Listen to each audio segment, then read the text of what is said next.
नमस्कार, मी प्राध्यापक डॉक्टर मधुकर जक्कन. आपणा सर्वांचं पुनश्च स्वागत पद्मकट्टा या कार्यक्रमात. आज आपल्यासोबत आहेत प्रवीण ताटी. प्रवीण ताटी हे एक तरुण इंजिनियर आहेत, ज्यांनी अतिशय तळागाळातून COEP या विद्यापीठातून, या कॉलेजमधून इंजिनिअरिंगची डिग्री प्राप्त केली. COEP हे कॉलेज स्वतःमध्येच एक ब्रँड आहे. खूप मोठं त्याला इतिहास आहे. तिथं ॲडमिशन मिळणं म्हणजे एखाद्याचं करिअर झालं. जसं IIM बद्दल बोललं जातं, तसं महाराष्ट्रामध्ये COEP comes first, after that all, असं एक चलन आपल्याकडं आहे. अशा ठिकाणी एज्युकेशन घेण्याचं त्यांना भाग्य लाभलं. त्यातून त्यांना त्यांचं करिअर निवडता आलं, करिअर त्यामध्ये साकारता आलं.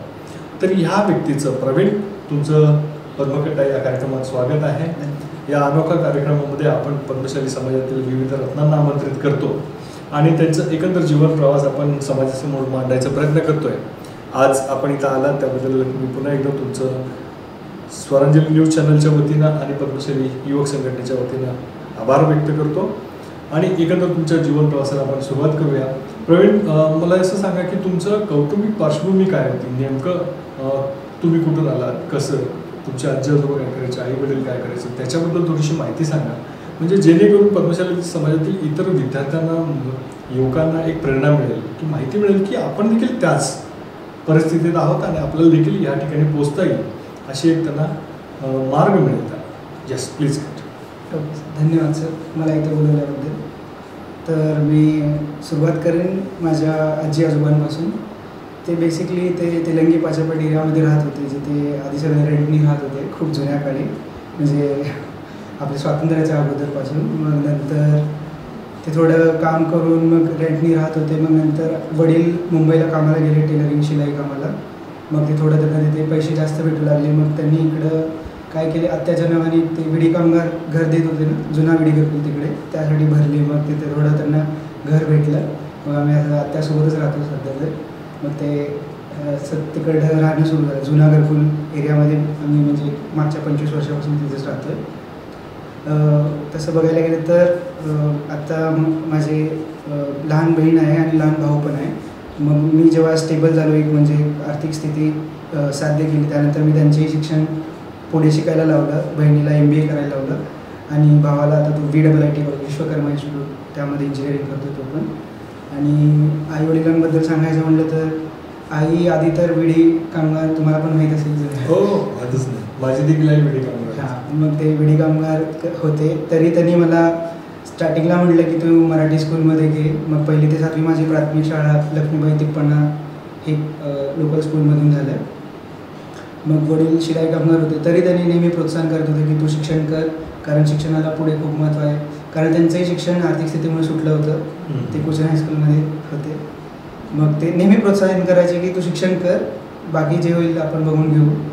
मग असं करत करत अडचणीतून मग पुढे डिप्लोमाच्या वेळेस 10वीतले काही शिक्षक मदत केले. कुणी मदत केली तुम्हाला 10वीला? हां, 10वीला असताना बर्देपूरकर म्हणून एक मॅडम होते. त्यांनी मला नेहमी म्हणजे असं अभ्यासाला पण मदत केली होती. कारण आमच्या घरी मेंबर खूप होते, जॉईंट फॅमिली होती, तर अभ्यास करता येत नव्हतं. सो ते त्यांच्या घरी मला बोलवायचे, तिथे ते मला अभ्यास करू द्यायचे आणि मग मी रात्री जेवायला घरी परत जायचो, मग परत अभ्यासाला यायचो, असं करायचो. मग 10वीला मला 87% भेटले. मग त्यानंतर त्यांनी पण म्हणजे डिप्लोमाच्या एका सरांशी भेट घातली की हा मुलगा हुशार आहे, की याला गव्हर्नमेंट पॉलिटेक्निकमध्ये. डिप्लोमाला जायला पाहिजे असं तुम्हाला कोणी सांगितलं? आधी मी थोडं म्हणजे 10वीला असताना मी थोडं पार्ट टाईम म्हणून जॉब करायचो. ते एलटेक कॉम्प्युटर म्हणून एक सेंटर होते, ते मी MSIT शिकवायचो लोकांना तेव्हा. मग त्यातून कॉम्प्युटरची जरा इच्छा निर्माण झाली. मग मी मॅडमला म्हटलं की कॉम्प्युटरमध्येच काय करायचं आहे. सो मग त्यांनी म्हटले डिप्लोमा कर. मग त्यांचे स्टुडंट होते जे डिप्लोमामध्ये टीचर होते. मग ते त्यांच्याशी गाठ होऊन गेले. मग पुढचं त्यांनी ॲडमिशन प्रोसेस वगैरे सगळं एक्सप्लेन केले. मग डिप्लोमामध्ये ॲडमिशन झालं. कुठं झालं डिप्लोमा तुमचा? Government polytechnic Solapur, GP Solapur. कारण तिथेच फीज वगैरे कमी आहे, कमी फीजमध्ये होते म्हणून तिथे केलं होतं. आफ्टर डिप्लोमा काय ठरवलं? काम करावं असं वाटलं का पुढचं शिक्षण करावं असं? नाही, म्हणजे डिप्लोमामध्ये पण ते सर नेहमी गाईड करायचे. ते सर होते नेहमी, त्यांनी हेड ऑफ द डिपार्टमेंट होते त्यावेळेस. मग त्यांनी नेहमी गाईड करायचे की तुम्ही असे पर्सेंटेज घेतले तर या कॉलेजेसमध्ये जाता येईल. मग त्यांनी पण COEP सांगितलं होतं की तिथे जाणं डिफिकल्ट आहे, कारण आपलं MSBT सिलेबस आणि ॲटोनॉमस कॉलेजचे ऑलरेडी टॉपर्स असतात. सो थोडं टफ असेल, पण तुम्ही ट्राय केलं तर जाऊ शकता असं सांगितले होते. मग तसं आम्ही चॅलेंज म्हणजे टार्गेट ठेवलं होतं की करू ट्राय म्हणून. मग त्यावेळेस चांगले 92% भेटले होते. मग त्यामुळे जाता आलं COP त्यावेळेस. किती सीट असतात आफ्टर डिप्लोमा COEP सारख्या कॉलेजमध्ये ॲडमिशन घ्यायचं असेल तर तिथे किती सीट रिझर्व असतात? कारण आफ्टर डिप्लोमा मला वाटतं सेकंड इयरला डायरेक्ट ॲडमिशन तेव्हा म्हणजे अराउंड 20% सीट असतात, अराउंड 20 सीट्स. सो 20 सीटमध्ये आपल्याला परत ते कास्ट वाईज त्यात SBCचा नंबर लागणं अजून खूप डिफिकल्ट असतो, कारण परत त्यात फिमेल प्रायोरिटी असते, असं सगळं असतं. तरी त्या 20 सीटमध्ये तुमचा नंबर सगळ्यात शेवटचा नंबर लागला होता त्यात लकीली. मग ज्यावेळी तुमचा नंबर लागला असं तुम्हाला कळालं, त्यावेळी तिथं काय म्हणजे एकूण परिस्थिती कशी होती? म्हणजे तिथं ॲडमिशनसाठी किती फी लागते त्याबद्दल थोडंसं सांगा. आणि आफ्टर डिप्लोमा किती वर्ष पुढं कंटिन्यू करावं लागतं एज्युकेशन? दरवर्षीचा किती एक्सपेन्स असतो? तो तुम्ही कसं भार सहन केला तुमच्या कुटुंबाने किंवा तुम्हाला ज्यांनी कोणी मदत केलं असेल त्याबद्दल थोडीशी माहिती. हां, त्याबद्दल सांगायचं झालं तर फर्स्ट माझा म्हणजे PICT 3rd राऊंडपर्यंत लागला होता. मग त्या हिशोबाने आम्ही खर्च धरला होता की 20,000मध्ये ॲडमिशन होईल SBC कास्टसाठी. सो आणि लास्ट राऊंडला चेंज झालं, COP लागलं. COP तसं नाही, तिथे ऑटोनॉमस असल्यामुळे फीस तिप्पट असते. सो तिथे फीज होती म्हणजे फक्त एज्युकेशन फीज होती 40,000 आणि त्यानंतर हॉस्टेलचं खर्च होतं 30,000 आणि जेवणाचं मेसचं खर्च वगैरे 35,000पर्यंत होतं. सो असं सगळं खर्च होता. मग तिथे गेलो तर गेलो, पण ॲडमिशन साधारणतः 1,00,000 रुपयाचा खर्च होता वर्षाला. हां, मग त्यावेळेस मग मी डिप्लोमाच्या सरांना अप्रोच केलं की सर असं असं थोडं अडचण आहे. मग त्यांनी इमिडिएटली काही न विचार करता पैशांची मदत केली. मग ॲडमिशन प्रोसेस होऊ दिलं. कोण होते ते शिक्षक? हां, रवींद्र गणगुंडी म्हणून आहेत. ते आत्ता पण खूप लोकांची मदत करतात, खूप विद्यार्थ्यांची मदत करतात. असं म्हणजे ते कंटिन्यू करत राहतात. ते आम्हाला पण गाईड करतात की तुम्ही पण पुढे मदत करा असं. राईट. हो, मग आम्ही पण ते करतो प्रयत्न की जेवढ्या लोकांना मदत करायचं. हे झालं फर्स्ट इयरला. मग जेव्हा तुम्ही ॲडमिशन घेतला, हां, काय परिस्थिती होती? तुम्हाला कसं वाटलं कॉलेज? कॉलेज तर एकदम म्हणजे त्यांची खूप अराउंड 160 इयर्स ओल्ड कॉलेज आहे. कितीतरी इंजिनियर तिथून झालेले आहेत. आपलं फर्स्ट इंजिनियर त्याच कॉलेजमध्ये पासआउट आहे. त्यांचंच ते आर्किटेक्चर कॉलेजनी बनलेलं आहे. मग मोक्षगुंडम विश्वेश्वरय्या त्यांनीच तिथून शिकलेले आहे सिव्हिल इंजिनियर. सो असं खूप मोठं म्हणजे त्यांचे कॅम्पसच एवढं चांगलं आहे ना तिथे, म्हणजे प्रत्येक स्टुडंटला त्यांनी असं घडू देतात. म्हणजे काय फरक आहे एक COEP कॉलेज आणि एक नॉर्मल इतर कॉलेज, याच्यामध्ये काय डिफरन्स काय? एज्युकेशन, टेक्नॉलॉजी किंवा अजून काही वेगळं त्यात काय COEP? हां, म्हणजे डिफरन्स म्हणजे मेनली ते काय करतात ना, टीचर्स इन्व्हॉल्वमेंट कमी असतं. स्टुडंटला सांगतात की तुम्हीच बनवा. असं तुम्हाला सांगतो, आता मी एक इव्हेंटमध्ये हेड होतो तिथे. त्या इव्हेंटला ऑर्गनाईज करायला अराउंड 60 ते 70 लाख रुपये लागतात. सो ते सगळं खर्च स्टुडंट स्वतः गोळा करतात. त्यातले फक्त 10 लाख कॉलेजकडनं येतात. बाकीचे सगळं आम्ही स्पॉन्सरशिपकडून कंपनीजना अप्रोच करून की आमच्या इव्हेंटमध्ये तुम्ही हे करा, ॲड करा, असं करून गोळा करून आम्ही तो इव्हेंट ऑर्गनाईज करतो. काय कशा पद्धतीचे इव्हेंट्स असतात? आता खूप सारे इव्हेंट्स असतात तिथे, technical, dance plus sports event. मी त्या स्पोर्ट्स इव्हेंट्समध्ये हेड होतो एक. तिथे अँड्रॉइड ॲप बनवला होता त्यांच्यासाठी. सो असं ते सगळ्या स्पोर्ट्स इव्हेंटमध्ये ते कमिटीज बनवतात. खूप मोठी कमिटी असते, 150-200 लोकांची, विद्यार्थ्यांची. ते सगळे ते इव्हेंट ऑर्गनाईज करत असतात. तेच सगळं बघत असतात की पैसा कुठून आणायचा, कसा वापरायचा, ते सगळं एस्टिमेशन करत असतात. हे असं दरवर्षी चालतं तिथे आणि खूप मोठ्या लेवलवर होतं आणि गेस्ट पण खूप मोठे मोठे येत असतात. हे झालं अदर ॲक्टिव्हिटी. एज्युकेशनबद्दल काय सांगतो? एज्युकेशनमध्ये म्हणायचं म्हटलं तर तिथे खूप म्हणजे असं रेप्युटेड टीचर्स आहेत जे की प्रॅक्टिकल नॉलेजवर खूप फोकस करतात. थेरॉटिकल तेवढं तिथे काही नाही. आता मी माझ्याच मित्रांसोबत कम्पेअर करत होतो, त्यांना खूप थेरॉटिकल लिहावं लागत होतं जे युनिव्हर्सिटीमध्ये. इतर कॉलेज किंवा युनिव्हर्सिटीमधले आम्हाला तसं काल्पनिक काम जास्त होतं. इथं मात्र तसं नव्हतं. आम्हाला सगळं कॉम्प्युटराइज्ड. सगळे त्यांचे एक सॉफ्टवेअर होते. तुम्ही जे काही प्रोग्राम करणार, अपलोड करायचं, ते सर त्यांचे एक ऑटोमॅटेड सॉफ्टवेअर त्यांनी बनवलं होतं की ते करेक्ट आहे की नाही चेक करणं. जर तुम्ही कुठून कॉपी जरी केलं असेल ना, तिथे फाईंड करत होते. प्लॅगरिझम चेक आउट. येस. मग याच्यातून काय फरक पडतो म्हणजे विद्यार्थ्यांना? विद्यार्थी काय करायला लागतो की आता त्याला माहिती आहे की काही चूक झाली की पकडलं जाणार आहे, त्यापेक्षा तो स्वतःहून ट्राय करायला जातो. भले तो फर्स्ट टाइम करेल पण ट्राय करायला जातो. मग त्याच्यामुळे त्याला कसं कळतं की काय करायचं आहे आपल्याला आणि नॉलेज पण ग्रो होतं ना आणि ते पुढे जाऊन मदत होते. आफ्टर डिप्लोमा किती वर्ष परत शिकावं लागतं? आता आफ्टर डिप्लोमा 3 इयर्सचा इंजिनिअरिंग करावा लागतो. जर 12th नंतर गेलं तर 4 इयर्स असतो. मग 3 इयर्समध्ये आपण सेकंड इयरला जातो. तर सेकंड इयरला कसं आपण खूप डिप्लोमामध्ये खूप लेट ॲडमिशन होतं, तर खूप फास्टमध्ये सिलेबस कवर करतात आणि लगेचच्या लगेच एक्झाम देऊन आपल्याला क्लिअर व्हायचं असतं. मग असं ते त्यामुळे बर्डन असतं स्टुडंट. तुमचं सेकंड इयरचा जो कालावधी असतो तो खूपच खूप लवकर संपला असं झालं. मग शेवटचं 1 वर्ष तुमच्या हातात असतं. थर्ड अँड फोर्थ अजून म्हणजे 2 वर्ष तुमच्याकडे हां. मग थर्ड इयरला तिथे कसं इंटर्नशिप्स ऑर्गनाईज करतात कॉलेजमध्ये. सो कॉलेजच्या बाहेरनं कंपनीज येतात, तुम्हाला थर्ड इयरलाच इंटर्नशिपला ते ऑफर लेटर देतात इंटरव्ह्यूज घेऊन. मग तसं आहे मला मास्टर कार्डमध्ये भेटलं होतं इंटर्नशिप थर्ड इयरमध्ये. 2 महिन्यांची इंटर्नशिप. ते 2 महिन्याच्या इंटर्नशिपमध्ये काय करावं लागतं? आता ते कंपनीज व्हेरी करतात. मग काही कंपनी काय करतात, तुम्हाला एक प्रोजेक्ट देतात छोटासा, 2 महिन्यात तुम्ही जे पूर्ण करू शकता ते. मग तुम्ही ते पूर्ण करून तिथं प्रेझेंटेशन करून ते कॉलेजला पण सबमिट करायचं असतं. म्हणजे त्यांच्याकडनं एक्सपिरियन्स सर्टिफिकेट परत तुम्ही कॉलेजला सबमिट करता. हे सगळं विचारण्याचं कारण असं आहे की जे लोक आपलं इंटरव्ह्यू बघत असतील त्यांना ते कळलं पाहिजे की पुढचा प्रवास कसा आहे, म्हणून ते सगळं विचारलं.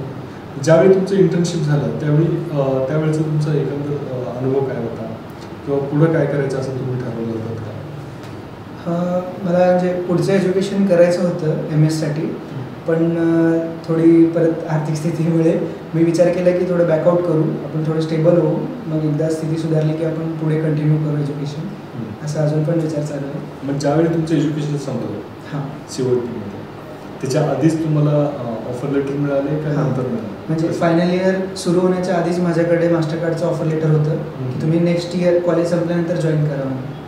म्हणजे कॉलेज संपायच्या अगोदरच जसं ते 3 Idiotsमध्ये होतं तसं त्या पद्धतीने तुम्हाला सेम टू सेम तुम्हाला ऑफर लेटर मिळालं. ज्यावेळी तुम्हाला पहिलं ऑफर लेटर मिळालं मास्टर कार्डचं, आत्ता आणि तेव्हा याच्यामध्ये काय अंतर वाटतं तुम्हाला कामाच्या बाबतीत? कामाच्या बाबतीत तेव्हा तर मी म्हणजे एक लॉन्चर होतो, म्हणजे बेसिकली जे फर्स्ट कॅम्पस हायर असतात त्यांना लॉन्चर म्हणतात. सो ते तेवढं काम नसतं स्टार्टिंगला, ते तुम्हाला म्हणजे कंपनीशी ओळख व्हावी म्हणून कमी काम देतात आणि एक्सप्लोर करायला लावतात की कंपनीचं काम काय आहे, कंपनी कशासाठी बनली आहे, ह्या गोष्टींवर फोकस करायला सांगतात. म्हणजे डोमेन नॉलेज गेन करायला सांगतात की कंपनी काय करते वगैरे. त्यानंतर मग ते प्रोजेक्टला असाइन करतात आणि प्रोजेक्ट एक टीममध्ये, मग तेव्हा तुम्ही त्यानुसार काम करायला लागतं. आता जे तुम्हाला जॉब मिळाला ते तुम्ही स्टिक आहे गेले 4 वर्ष. हां. त्याचं कारण काय आणि का पुढं जायचं आहे, का दुसऱ्या कंपन्यांमध्ये शिफ्ट व्हायचं आहे? कारण बऱ्याचशा लोकांचं असं मी बघितलं आहे की 2 वर्ष झाले की ते कंपनी शिफ्ट करतात, स्विच करतात दुसरीकडे, त्यामुळे ग्रोथ मिळते, आणखी बऱ्याचशा गोष्टी मिळतात, पर्क्स वगैरे मिळतात, म्हणून तसं करतात. अशी तुमच्यासारखी टेंडन्सी थोडीशी मला रेअर दिसली. तुमचा असं विचार काय की शिफ्ट करायचं आहे की नाही? तसं म्हणजे आता मास्टर कार्डमध्येच अशी पॉलिसी आहे की तुम्ही बाहेर बघण्यापेक्षा तुम्ही कंपनीमध्येच दुसऱ्या टीमला पण करू शकता. सो आता म्हणजे तुम्हाला एका टीमात जरा काम बोर झालं वगैरे किंवा तुम्हाला नवीन शिकायला भेटत नाही आहे, तुम्ही काय करू शकता, कंपनीमध्येच दुसरी टीम बघून असं करू शकता. मी पण ते केलेलं आहे. म्हणजे विदिन द कंपनी त्यांनी एन्व्हायरमेंट तसं क्रिएट केलेलं आहे, त्यामुळे तुम्हाला ते स्टिक राहावं असं वाटतं. Okay, very nice. आता जसं आपण एकंदर कौटुंबिक पार्श्वभूमी बघितलं, एज्युकेशनच्या बाबतीत बघितलं आणि नोकरी हा आपला एक अंतिम उद्देश असतो की बाबा आपलं जे काही एज्युकेशन आहे ते कशामध्ये काउंट केलं होतं, मेजरमेंट काय आपल्याकडे, तर तुम्हाला कितीचं पॅकेज मिळतं काय, त्याच्यावर तुमचं यश अपयश अवलंबून असतं समाजाच्या दृष्टीने विशिष्ट परिणामानुसार. ज्यावेळी आपण इथंपर्यंत पोहोचलो असं दिसतंय, आपण या शिखरापर्यंत पोहोचलो, या स्टेपपर्यंत पोहोचलो, पाठीमागं वळून बघताना काय मिस केलं असं वाटतं तुम्हाला, किंवा काय गेन केलं असं वाटतं? गेन तर भरपूर काही केलं आहे. म्हणजे जे आईवडील आधी करू शकले नाही त्यांना आता इझिली करता येत आहे. त्यांना म्हणजे ते एक खंत आहे की त्यांना वेळोवेळी जे करता आलं नाही ते आता जरा उशिरा भेटतं, पण आपण आता देऊ शकतो त्यांना. ते एक गोष्ट आहे. आणि खंत तर अशी काही नाही, कारण प्रोग्रेस तर केलेलंच आहे लाईफमध्ये. तुमचे काही बालपणातले मित्र आहेत, बालपणाचे किंवा शाळेतले, कॉलेजमधले, त्या मित्रांचे काही आठवणी शेअर करता येतील का? कशा प्रकारचे तुम्ही होता, तुमचा स्वभाव कसा होता, ते मित्र कसे? कारण बऱ्याच वेळा असं होतं की एखादा माणूस यशस्वी झाला, एका विशिष्ट ठिकाणी पोहोचला, तर त्याच्यामध्ये फॅमिली मेंबरपेक्षा देखील मित्रांचा खूप मोठा सहभाग असतो. तुमच्या आयुष्यात असे कोण मित्र होते का नव्हते? असतील तर त्यांचं काय रोल होता? नाही, आहेत ना, भरपूर मित्र आहेत. वेळोवेळी मित्र वाढत गेले. 10वीपर्यंत मित्र वेगळे होते, मग नंतर कॉलेज जसे चेंज झाले तसे मित्र पण बदलले. काही मित्रांबद्दल सांगता येईल का? विशिष्ट असे एक व्यक्ती किंवा एक मित्र आहे तो असं? हा आहे ना. आता तो शुभम बल्ला म्हणून माझा एक मित्र आहे. तो ॲक्च्युली तो कॉमर्स या फील्डमध्ये गेला होता, इंजिनिअरिंग फील्डमध्ये नव्हता, तरी आम्ही संपर्कात होतो. पण त्यांनी मग मी नंतर कळलं की त्यांनी एक असं NGO सुरू केलं फूड हेल्प करण्यासाठी. मग मला चांगलं वाटलं. लॉकडाऊनमध्ये त्यांचं अप्रोच पण झालं होतं की काय हेल्प असेल तर तुला सांगतो वगैरे, तू कर तिकडे तुमच्या एरियामध्ये असं. मग असं वाटलं की म्हणजे काही जे आहेत मित्र ते पुढे त्यांच्या फील्डमध्ये ते काहीतरी करत आहेत. म्हणजे हे नवीन होतं मला की NGO करणं त्यांनी, तो तसा नव्हता आधी. बाकीचे आणखी कोण मित्र आहेत ज्यांचा आपल्याला इथं उल्लेख करता येईल असं? मैत्रिणी असतील तरी चालेल. अजून एक मित्र आहे, तो आता सिव्हिल सर्व्हिस प्रिपेअर करतो आहे. त्याचं पण म्हणजे फॅमिली बॅकग्राऊंड खूप म्हणजे वीक आहे, तरी तो सिव्हिल सर्व्हिस प्रिपेअर करतो. अराऊंड आता खूप अटेम्प्ट झाले, 2-3 अटेम्प्ट झाले. पण जेव्हा तो स्ट्रगलमध्ये असतो तेव्हा नेहमी माझ्याशी कॉन्टॅक्ट करतो. मग मी त्याला समजत असतो की हे काही नसतं. म्हणजे लोक त्याला खूप हे करतात ना, अजून स्टेबल नाही एज्युकेशन झालं. सो मी त्याला तेच म्हणत असतो की ते काही नसतं, जेव्हा तू सक्सेस होईल सगळे विसरून जातील. प्रवीण, जेव्हा तुम्हाला थोडंसं मोकळा वेळ असतो, आता तुम्ही कॉर्पोरेट कंपनीमध्ये आहे, बऱ्याचशा गोष्टी, बऱ्याचशा सवलती त्या ठिकाणी उपलब्ध असतात आणि तुम्ही अजून बॅचलर आहात, ते एक सगळ्यात महत्त्वाची गोष्ट आहे. जेव्हा वेळ शिल्लक असते त्यावेळी नेमकं तुम्ही भूतकाळात रमता किंवा भूतकाळातल्या काही गोष्टी आठवतात की भविष्याबद्दल विचार करता? नेमकं कशाबद्दल विचार करता? भूतकाळातल्या फारशा गोष्टी आहेत जे असं एन्जॉय म्हणजे मजा येते आठवण करून. मग तेव्हा आम्ही काय करतो की आमचा ग्रुप आहे स्कूलचा, मग ते फ्रेंड्स मेसेज करतात, मग आम्ही भेटण्याचा डिसाईड करतो. जसे खूप सारे मित्र आहेत, शुभम बल्ला, भरत पुंजाल, अंद्याल, हे सगळे बंगारी, सारंगी, हे सगळे मित्र आहेत. मग आम्ही भेटतो, गप्पा करतो की काय करत होतो, काय झालो आता वगैरे, असं सगळं डिसाईड करतो. मग पुढे कोण काय करणार आहे वगैरे हे सगळं गप्पा होत असतात. मग असंच एकमेकावर कळत असतं की कोण काय करणार आहे पुढे. मग जे मागे असेल त्यांना पण कळतं की आपण काय करायचं आहे, हे सगळ्या गोष्टी होत असतात. मग तसेच मग अशा वेळी तुम्हाला कधी फॅमिली मेंबर्सच्या काही गोष्टी आठवतात का? हां, आठवतात ना. आता माझी आत्या आहे, ते म्हणजे त्यांनी लग्न नाही केलं, ते आमच्यासोबतच राहतात. त्यांनी मला म्हणजे प्रत्येक वेळेस खूप मदत केली, प्रत्येक वेळेस खूप सपोर्ट दिला आहे एज्युकेशन. काय करतात त्या? काय नाव आहे त्यांचं? त्यांचं नाव आहे पद्मावती ताटी. ते आमच्यासोबतच राहतात. त्यांनी म्हणजे जेव्हा पण मला रात्री मी अभ्यास करत बसत होतो खूप रात्रीपर्यंत, ते एकटेच जागे राहायचे, मला चहा आणून द्यायचा, गरम पाणी आणून द्यायचं, कधी डोकं दुखत असेल वगैरे, असं खूप मदत केलेलं आहे. म्हणजे एकेका काळी जेव्हा म्हणजे पैशांची खूपच अडचण होती, तरी त्यांच्या पेन्शनमधनं पैसे देऊन माझ्यासाठी वह्या आणलेल्या आहेत. अशी पण खूप मदत. म्हणजे जर प्रत्येक असं म्हटलं जातं प्रत्येक यशस्वी पुरुषामागे एक स्त्री असते, तसं तुमच्या पाठीमागे 2 आहेत, एक आई आणि दुसरी आत्या. आणखी बाकी कुठल्या सदस्यांबद्दल काही गोड आठवणी असतील तर सांग.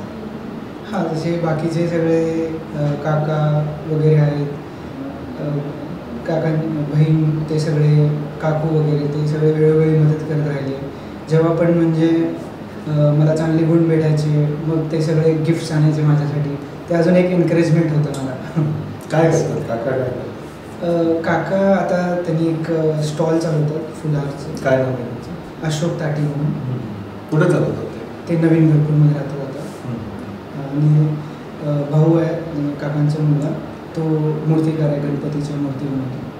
म्हणजे आता सीझनमध्ये तो गणपती, बाकीच्या काळात नाही, तो म्हणजे असं मूर्त्याच बनवतात. फुल टाईम. काय नाव आहे त्यांचं? महेश ताटी म्हणून. तर हे सगळे फॅमिली मेंबर आणि फ्रेंड्स झाले. ज्यावेळी आपण भविष्याबद्दल विचार करतो त्यावेळी भविष्यात कुठल्या गोष्टी आपल्याला करायच्या आहेत असं तुमचं एकंदर आपलं बकेट लिस्ट असते किंवा ह्या बकेट लिस्टमध्ये मला अमुक गोष्ट अचीव करायची, अशा कुठल्या गोष्टी अचीव करायचं असं तुमच्या मनात आहे किंवा काय करायचं असं नक्की? हां, मी पण तसं म्हणजे माझी बकेट लिस्ट फॉलो करत असतो. जसं मला बर्फात जाऊन ते पॅराग्लायडिंग करायचं होतं, ते पूर्ण केलं मी. अरे वा, छान. कुठे केलं ते सोलन व्हॅली, हिमाचल, तिकडे जाऊन केलं. असं कॉलेजची ट्रिप होती, तिथे जाऊन केलं. मग रिव्हर राफ्टिंग करायची होती, ते पण सगळ्यात लॉंगेस्ट रिव्हर राफ्टिंग इंडियामध्ये ती केली. कुठं? उत्तराखंडमध्ये. असं खूप फिरलो. आता अजून राहिले थोडे, बंजी जम्पिंग वगैरे, असे स्काय डायव्हिंग हे करायचं. अजून अंडर वॉटर हे पण केलं, स्कुबा डायव्हिंग. स्कुबा कुठे करता आलं तुम्हाला? स्कुबा इकडे पॉंडिचेरीमध्ये केलं होतं. छान आहे तिकडचं हां स्कूलाचं. तिकडे म्हणूनच गेलो होतो. पाणी जरा एकदम जास्त स्वच्छ स्वच्छ. कम्पेअर टू कोकण म्हणा, मुंबई म्हणा, तिकडे जरा जास्त स्वच्छता आहे. आणि ह्या सगळ्या प्रवासामध्ये आता आपण एका विशिष्ट टप्प्यावर पोहोचलो आहे. तर पुढे तुम्ही समाजातील इतर विद्यार्थ्यांसाठी जेव्हा जेव्हा तुम्हाला शालेय शिक्षणामध्ये अडचण आल्या, तुम्ही कुठल्या पद्धतीने त्याच्यावर मात केला, त्याबद्दल थोडंसं तुम्ही विद्यार्थ्यांना मार्गदर्शन करा. हां याबद्दल एक गोष्ट सांगायची झाली तर जेव्हा मी COEPला ॲडमिशन घेतलं होतं तेव्हा फर्स्ट इयर तर इकडे तिकडे पैसे अरेंज करून ॲडमिशन झाली होती. पण लोन प्रोसेस करून ते पैसे परत घ्यायचे होते कारण सगळ्यांना परत द्यायचे आहेत ना.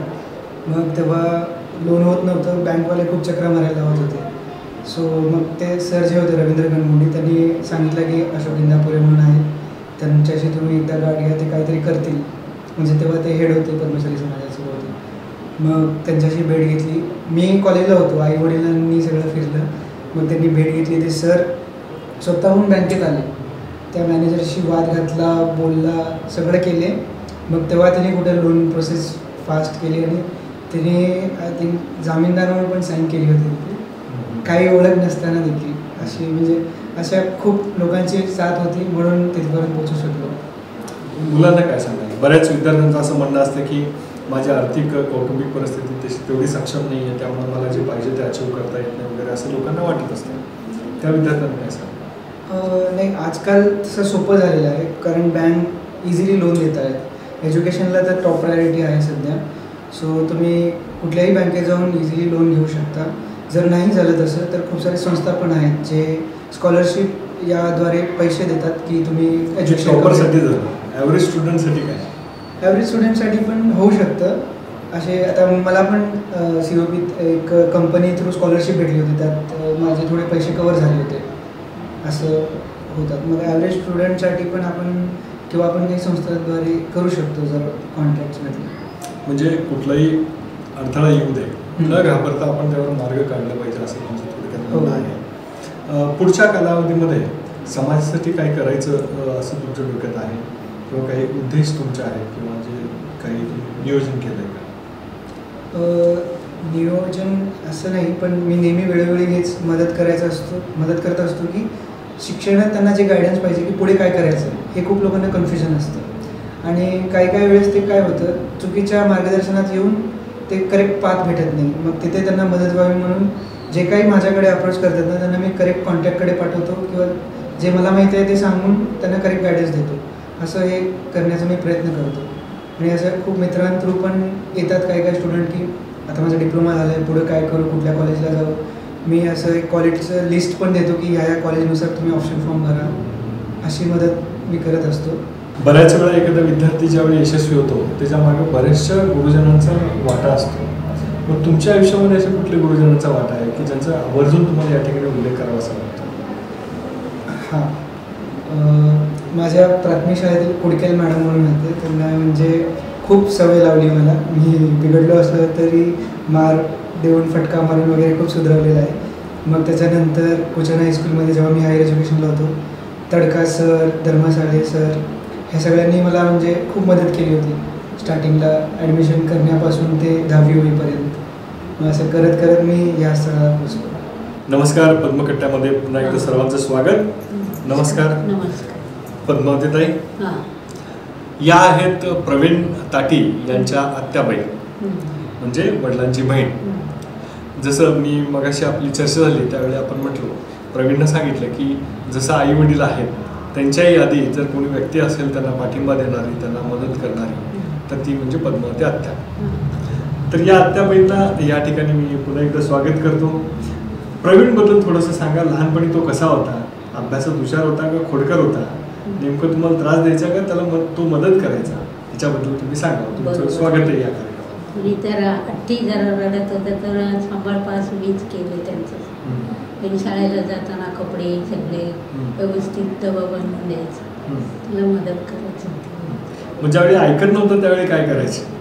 जरा रागानं जरा गोड बोलायचं, त्यानं राग आला तर मी गोड बोलायचं, असं करत होतं. त्याला काय तर कधी त्याला मारायची वेळ आली का? ते नाही तेवढं नाही. त्याला काय तर खाऊ दिलं ना तो ऐकायचा. ऐकायचं. म्हणजे खाऊ म्हणून तो अभ्यासाला लागायचा. अभ्यासाला लागायचं. म्हणजे मारायची वेळ आली. मारायचं.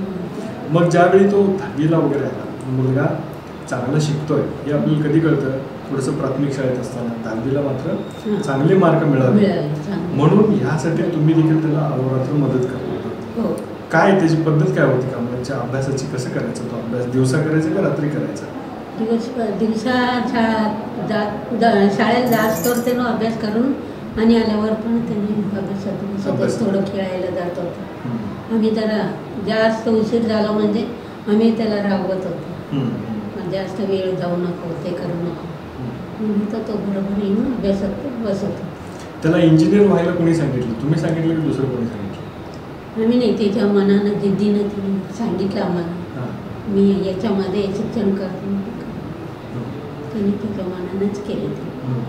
मग त्यांनी सांगितलं होतं की बऱ्याच वेळा आर्थिक अडचण यायची, त्यावेळी तुम्ही कशा मदत करायची? आम्ही अडचण म्हणजे आमच्या सगळ्या लोकमंगल त्याच्यामध्ये मदत केली होती. त्यांच्याकडे जाऊन ते काय त्याला लागलेलं 10वीपासून त्याचं शिक्षणाचं सायकलचं लोनवरच ते काय 50 रुपयेपर्यंत आतापर्यंत सायकलचं ते काढून त्याला मदत केली. सायकलचं म्हणजे तुम्ही सायकलसाठी लोन काढलं. लोन काढलं. आम्ही बीडीवर आठवड्याला एवढा आला की त्याला एवढं द्यायचं होतं. म्हणजे तुमच्या कमाईमधला एक हिस्सा तुम्ही त्याला द्यायचं. ते बीडी ते लोकमंगल येत होतं ना, त्याच्यावर ते सायकल ते काय ते म्हणजे सायकल लागली आणा सायकल. पहिलं 10वीला सायकल होतं. 10वी पास झाला म्हणून सायकल का 10वीला गेला म्हणून सायकल? हां, मग सायकलसाठी लोन काढून त्याला सायकल मदत केली. त्यानंतर पुढे डिप्लोमासाठी सगळं ते आई वडील सगळ्यांनी मिळून मदत केली. ज्यावेळी इंजिनिअरिंगला गेला त्यावेळी मात्र खर्च जास्त असतो. त्यावेळी तुम्हाला काय करावं लागलं?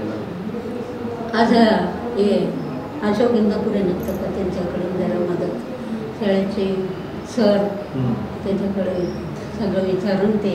प्रवीणनं सांगितलं की एकदा नाईलाजानं त्याला मदत हवीच होती, त्यावेळी तुम्ही राजीनामा देऊन पेन्शन केलं होतं. ते कधीची गोष्ट आहे? ते कशाचा राजीनामा दिला होता? म्हणजे त्याला पैशासाठी मदत, एवढ्या लोकांकडे मागून घेतला तरी कमी पडत होतं म्हणून सगळ्यांनी राजीनामा. कशाचा राजीनामा ठेवला? त्या शिक्षणाचं. कुठल्या कामाचा राजीनामा दिला? बीडी कामगाराचं जे तुमचं कार्ड होतं ते बीडी कामगाराचं कामाचं तुम्ही राजीनामा दिला, त्यातून आलेल्या पैशामधनं मदत केली. त्यामुळेच तो एवढं वेळा सांगतोय की मला माझ्या आत्याने मदत केली. बरं, आज तो इंजिनियर झाला, तुम्हाला कसं वाटतं? चांगलं आहे. आतापासून काय काम नाही, काय नाही, जेवायचं, शांत बसायचं. पण तुम्ही केलेल्या कष्टाचं आज चीज झाल्यासारखं वाटतंय. चालेल, मदत केला, आशीर्वाद मोठ्याचा आई बाबाचा माझ्या आई वडिलांचा आशीर्वाद. आता तो इंजिनियर झाला, कमवतोय, तो तुम्हाला बघतोय व्यवस्थित? नाही, असं खाली बसायला देत नाही. आता तू तिथं उभारून काय नाही, खुर्चीवर बसून म्हणते, तुम्हाला खाली बसायला देत नाही. मग आता तो शिकलाय, शवरलाय, नोकरीला लागलाय, मग पुढे काय विचारते? सगळं तुझ्या तब्येतीकडे लक्ष दे, औषधाला. आतापर्यंत सगळं औषध पाणी त्यांनीच करतात. आता पूर्ण देखभाल तो करतो. ते घेऊन जाते दवाखान्यात. कुठं गावाला जाऊन आलात काय? नाही, आलाय की तुळजापूर, पंढरपूर, अजून गणगापूर, सगळे देवस्थान केले परवा. आता पुढचं अजून मुलं आहेत तुम्हाला? आहेत. त्यांच्या मुलांचं शिक्षण वगैरे चालू आहे. मग आता आपल्याकडे एक पद्धत असते आणि आत्याबाईला मान असतो की आपला भावाचा मुलगा मोठा झाला की त्याला लग्न करायचे विचार असते डोक्यात. मग तुमचं काय म्हणणं आहे? तुम्ही बघितलेल्या मुलीशी लग्न करावं असं वाटतंय का त्यांनी स्वतः निवडावं? त्यांनी तसं काय नाही, आमचं बघितल्यासारखं त्यांनी करून घेणार आहे. तसंच आहे त्याचं, हे ठरलेलं त्याचं बरोबर आहे ठरलेलं. मग ते काम जबाबदारी तुमची, पुढचं बी काम तुमचंच. चला, आत्याबाई तुम्हाला शुभेच्छा, धन्यवाद. नमस्कार, पद्मकट्ट्यामध्ये पुन्हा एकदा सर्वांचं स्वागत. आज आपल्याकडे प्रवीण ताटी, एक IT इंजिनियर आहेत, त्यांच्यासोबत आपण गप्पा मारलो. आपण त्यांच्या आत्याबाई यांच्याशी देखील गप्पा मारलो. आता आज त्यांचे मातोश्री या ठिकाणी आहेत, आपण त्यांचंही स्वागत करूया, त्यांच्याशी बोलूया. नमस्कार, पद्मकट्टा या कार्यक्रमामध्ये आपलं स्वागत आहे. आपले चिरंजीव प्रवीण ताटी आज इंजिनियर झालेले. तुम्हाला वाटलं होतं का तो कधी इंजिनियर होईल असेल? वाटलं तर नव्हतं, पण आम्हाला अपेक्षा होतं त्याला चांगला ह्याच्यावर पोहोचवायला. मी खंबीर होते, त्याच्या मागे मी उभी होते. त्याला शिकवायचं म्हणजे मी जिद्द म्हणजे आम्ही मन असं की ना टी व्ही ना आम्ही केबल असं काहीच नाही लावलं आणि घरात ते वापरच नव्हतं आमचा. मेन गोष्ट टी व्ही आपण बघितलं तर आपलं पोरं बघतात त्याने अभ्यास करत नाही म्हणून आम्ही टी व्ही बघणं काय ते लावणंच नाही. फक्त ते एंटीना तेच होतं आमचं. दूरदर्शनचं होतं तेच आम्ही बघायचं बस तेवढंच. आणि ना मोबाईल तेव्हा काय मोबाईल नव्हतं काय नव्हतं. आणि आठवड्याला एकदा त्याच्या दासरीमध्ये होतं पहिलीपासून 7वीपर्यंत दासरी शाळेमध्ये. कुठे आहे ही शाळा? सागर चौकात दासरी शाळा. तर मापाला जाताना त्याच रोडलाच होतं. आठवड्याला एकदा जाऊन मी टीचरांना म्हणायची माझा मुलगा अभ्यास करायला मॅडम घरात खेळायला जातो जरा. मग मी माझ्यासमोरच त्याला बोलवायची प्रवीण तू अभ्यास करायला लागला की नाही? हो सर टीचर मी करायला लागलो. नाही घरात नाही मग त्याला मारायची ओरडायची करायची. आठवड्याला एक चक्कर तर मी मारायची त्याला. मॅडम सांगायची त्याने नाही जर केलं तर बघ सांगा मला. आणि खेळायला पण थोडं उशीर जायचं. जास्त उशीर जर नाही आला तर मी कुठे खेळायला गेलं मी तेवढं लांब जायची त्याला धरून घेऊन यायची. त्याला मित्रांना आत्ता पण मित्र एवढे मोठे झाले ना त्याच्यात बरोबर कोण असलं प्रवीण जा तुझी मम्मी आधी जा ओरडणार. आत्ता पण त्यांनी भीतात मला बघितले. ते आता पण म्हणतात जा तुझी मम्मी ओरडते आम्हाला ओरडते. त्यांनी पहिलं त्याला हाकलून देतात. तेव्हा पण मी तसंच करायचे त्याला कुठे जाऊ द्यायचे नाही. अभ्यास आम्हाला काही येत नाही आम्हीच शिकलो 5वी आम्हाला पण घेता पण येत नाही तरी पण त्याला ट्युशन वगैरे आणि सरांना लोकांनी मी सर्वजण त्याला साथ दिले. म्हणून दासरी शाळेतले कोण शिक्षक होते जे तुमच्याशी चांगलं बोलायचे आणि तुम्ही सांगितलं त्यांनी बदलायचे? कुडक्या टीचर आणि बासा मॅडम काय म्हणजे कोरे टीचर हे टीचर आत्ता पण बोलवायचे. आत्ता पण बोलतात आम्हाला येतात घरी कसं आहे प्रवीणची मम्मी बरे आहेत का तुम्ही आहे म्हणून तुमचे प्रवीण पुढे गेला असं म्हणतात आम्हाला. पण आता मोठा झाला एवढ्या पदावर पोचले तर आम्हाला असं वाटतं की आता आमचा मुलगा असं आम्हाला पण अभिमान वाटतो. पण याच्यासारखं ते दोघं पण तसंच व्हावं तसंच पुढे जावं आम्हाला एवढीच इच्छा आहे. जेव्हा तो शिक्षण घेत होता तेव्हापासून ते आतापर्यंत इंजिनिअरिंगपर्यंत कुठले टप्पे आले कुठल्या अडचणी आल्या आणि त्या अडचणीच्या वेळी बघा तुम्ही खंबीर होता म्हणून तो इथपर्यंत पोहोचला. त्या अडचणीवर कसं मात केलं? अडचणी म्हणजे कसं आम्ही विड्या करायचे. त्यांच्या पप्पाला पण काय व्यसनच अजिबात नव्हतं. काय ते सिद्धेश्वर गव्हर्नमेंटमध्ये जायचे चहा म्हणजे कंपनीचेच यायचे घरातनं घेऊन जायचे 10 रुपये. तेव्हा काय 10 रुपयामध्ये भागत होतं चहा. ते 10 रुपये माझ्या पोरांना येतात म्हणून रोज 2 रुपये 3 महिन्याला 180 रुपये असं त्याच्या नावावर हे झालं की त्याच्या नावावर भरणं चालू केलं. चहाचे पैसेच तेव्हा ते पण निघत नव्हते. त्याच्या नावावर बराच सुरू केलं. घरात काय आणि त्यांना 1 पैसा आम्ही कमी पडू दिला नाही. त्यांचं पुरं आम्ही काय मंगळवार बाजारात तुकड्याचं डाळ तेच आणून खायचे राशनिंग तांदूळ. आणि कपडे म्हणजे कसं त्यांच्या मामाचे वगैरे शर्ट ते आणायचे ते जरा फिटिंग करून लहान करून आम्हाला शिवता येतं लहान करून त्यांना शिवून घालायचं. पण आमचं पुरं तेच नवीन कपडे आहे म्हणून घालायचे चांगले तेच. मम्मी तू नवीन शिवली म्हणून म्हणायची. तसं परिस्थिती होतं. आता म्हणजे चांगलंच भेटायला लागलं काय वाटत आहे. काही अडचणी आल्या त्यावेळी तुम्हाला कोण मदत करायला धावून आले? अडचणी आल्या म्हणजे खूप वेळा अडचणी. आम्ही लोकमंगलमध्ये पण असंच आम्ही गेलो. आता त्यांनी लई साथ दिला आम्हाला. कसं महिन्याला आठवड्याला 50 रुपये भरायचे तिथे म्हणजे 2000-3000 असे द्यायचे. ते फेडल्यावर परत जास्त द्यायचे. त्यांनी 7वीला होत्यापासून तर मी काढत गेले पैसे वर्षाचे.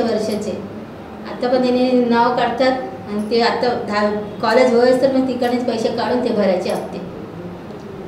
लोकमंगल बँक सोडून बाकीचे कोण पाहुणे म्हणजे इंदापुरे सरांनी पण कॉलेज टायमाला बँक नोटबंदी होते तेव्हा तर कॉलेजला पैसे पण भरायला पण आपलं तेवढे पैसे आम्हाला बाकी म्हणजे लई भीती वाटत होते. त्यांच्या पप्पा तर त्याला लॅपटॉप आणायचं म्हणून म्हणलं 23,000चा लॅपटॉप आणला लगेच ॲडमिट झालं.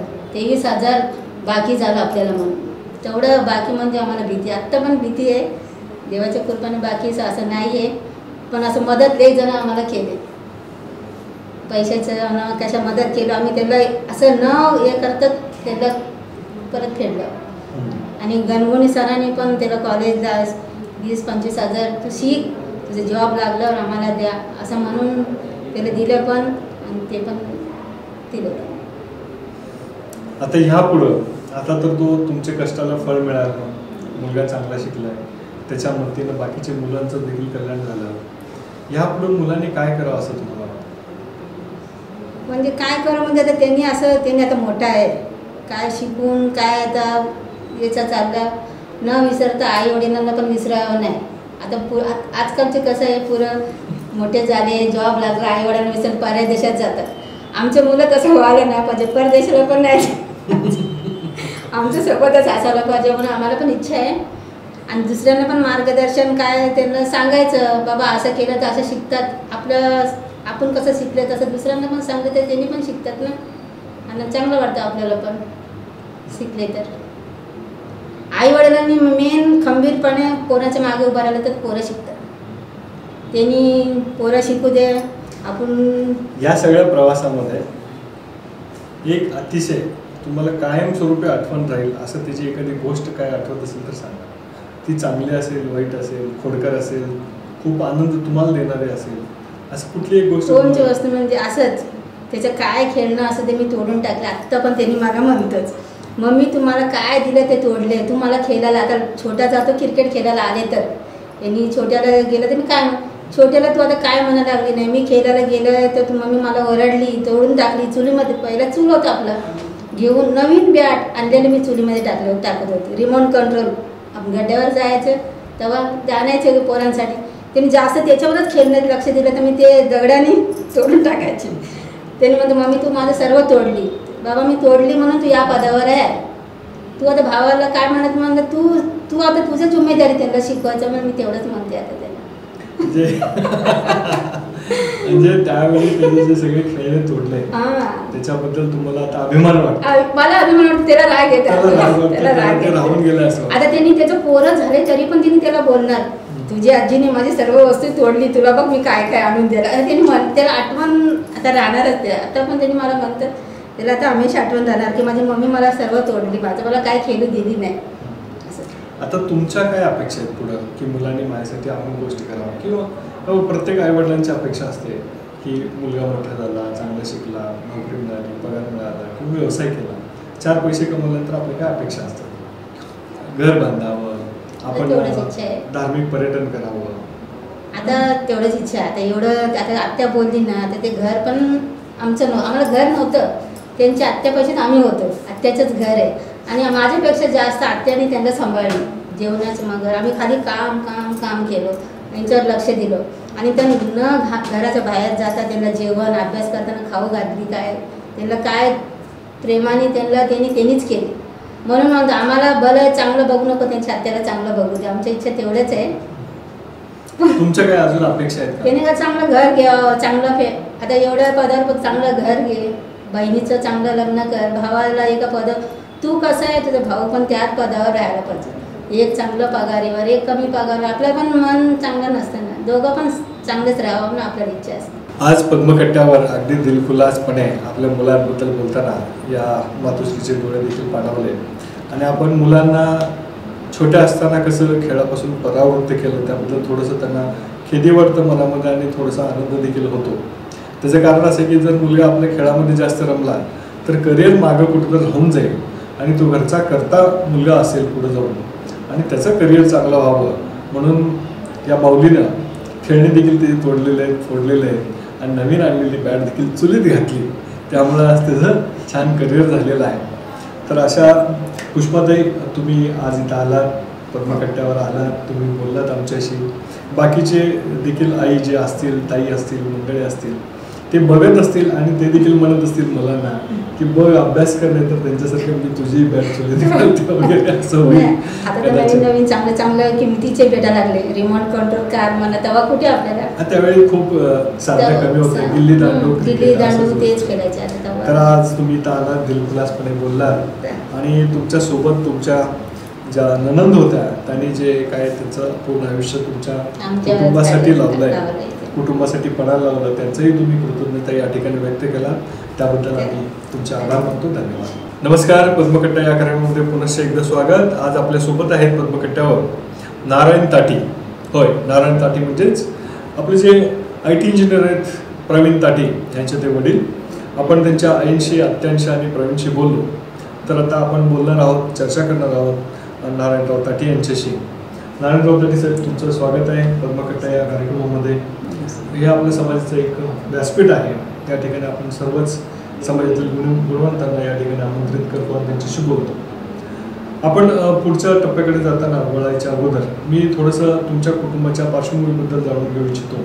नेमकं कुटुंब, पूर्वी तुमचे आजोबा पंजोबा पूर्वज कुठून इथंपर्यंत आलं सोलापूरमध्ये, त्याबद्दल पहिले सुरुवातीला थोडंसं सांगा. आमचं वडिलांचं जन्मस्थान आळंद आहे.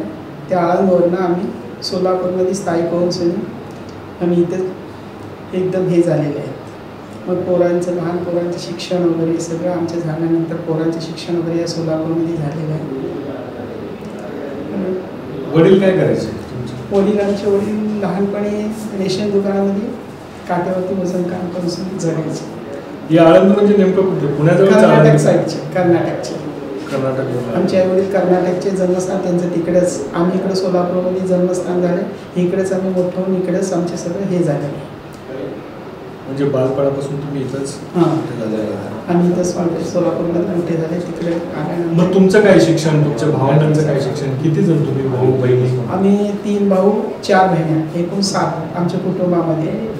मग 7 बहिण्यांच्या सगळ्यांच्या लहानपणीच परिस्थिती एकदम बिकट असल्यामुळे लहान वयामध्ये त्यांचं सगळ्यांचं हे झालं.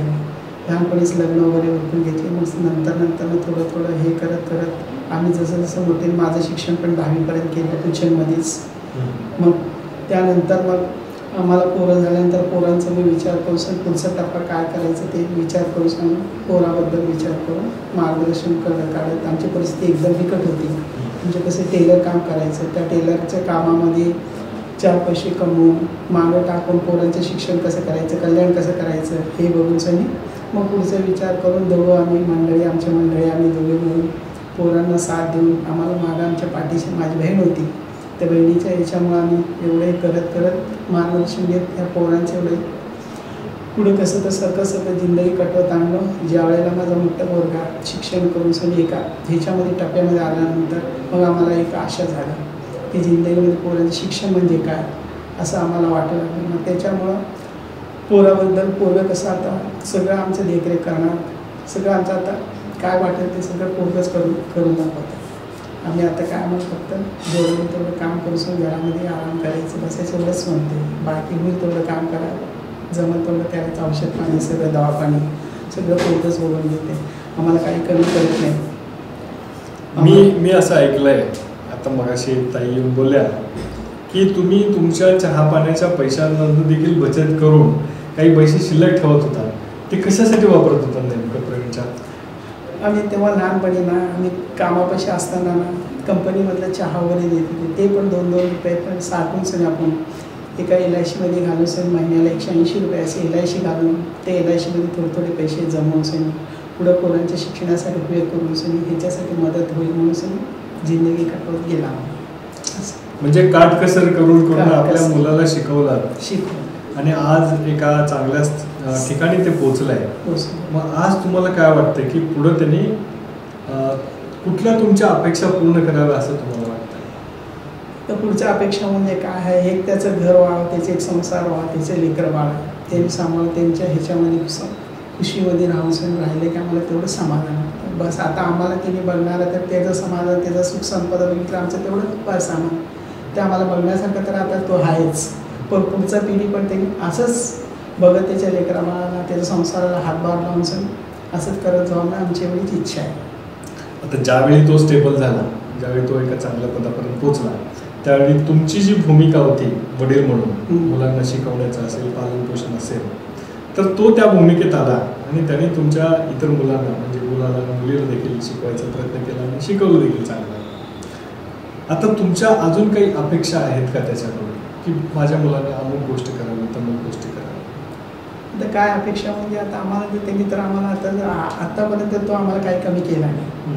आपल्याला काय असं इच्छा पण आहे म्हणजे काय फक्त त्याचं सुख समाधान त्यांनी आता एवढे प्रगती करून आम्हाला इथपर्यंत या स्टेजवरती आणलं म्हणजे एवढंच आम्हाला समाधान वाटतं. आणि पुढचं पण त्यांनी असंच त्यांच्या भविष्यामध्ये त्यांनी पण असंच करून त्यांनी मार्गदर्शन देऊन पुढं कोणाची बी पिढी राहू दे, बाहेरची राहू दे, आपली राहू दे, त्यांना पण आधारस्तंभ म्हणून काहीतरी मदत वगैरे करून पुढे आणण्याची इच्छा करावं हेच अपेक्षा आम्हाला. आज आपल्या पद्मकट्ट्यावर अतिशय अभ्यासू असे व्यक्तिमत्व, ध्येयाने प्रेरित असे व्यक्तिमत्व प्रवीण ताटी या ठिकाणी आपल्या विनंतीला मान देऊन ते आलेले आहेत. आपल्यासोबत त्यांनी छान बातचीत केली, चर्चा केली. नेमकं कधी काय कुठल्या पद्धतीनं एखाद्या प्रॉब्लेम्सला कसं मात करावं, मार्ग कसं काढावं, गुरुजनांचा आशीर्वाद आणि मार्गदर्शन असेल तर काय शक्य होऊ शकतं हे त्यांच्याकडे बघितल्यानंतर लक्षात येतं. प्रवीण, तुम्ही इथं आलात आणि आमच्यासोबत गप्पा मारलात, विद्यार्थ्यांना मार्गदर्शन केलं, त्याबद्दल स्वरांजली चॅनलच्या वतीनं व पद्मश्री युवक संघटनेच्या वतीनं खूप खूप आभार. धन्यवाद.